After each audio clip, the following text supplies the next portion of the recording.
This is a Vuma 103 podcast. Sihlukaniswa yini manje sibe sikhonza uNkulunkulu oyedwa? Labo Sikhakhane lababulawa indlala ngoba begxeka ukuthi sine siqala babandla ngoba sifuna izimali. Babulawa indlala babhiza babaphrejisa abantu 10 bengabaniki belokhu begoqa lezi impahla zabeyinuka nama undertabukileyo. Benziwa leyo mkhuba yabo banemona yempilo yethu kula sipha yona Sikhakhane laba.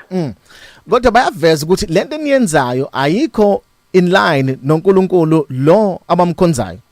Asimazi labamkhonza ayikho in line nankulu abamkhonza mina lo ngimkhonza in line. Imuphi uNkulunkulu omkhonzayo mfoka Ndwandwe? Because uJehova uphila wayekhona umuntu umhlaba ungasekelwa. Umqalisi umdalo sinomhlaba konke kwavela ngaye. Uyena impela lokho omkhonzayo uyena impela lokho amkhonzayo noSibusi Sikhakhane. Angikholwa uNkulunkulu womona omngako babagcina sebegxeka amafutha namanzi inhlupheko bahluphekile labantu banomona. Banomona laba bantu labo Sikhakhane. Sikhakhane umfundisi uthi ayikho lento yeni nina nishaya umona mfundisi wami umshaya umona.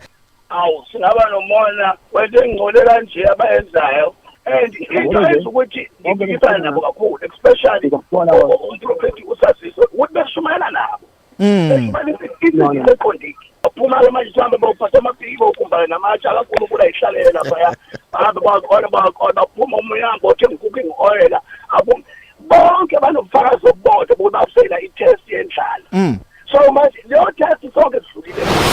This is a Vuma 103 podcast.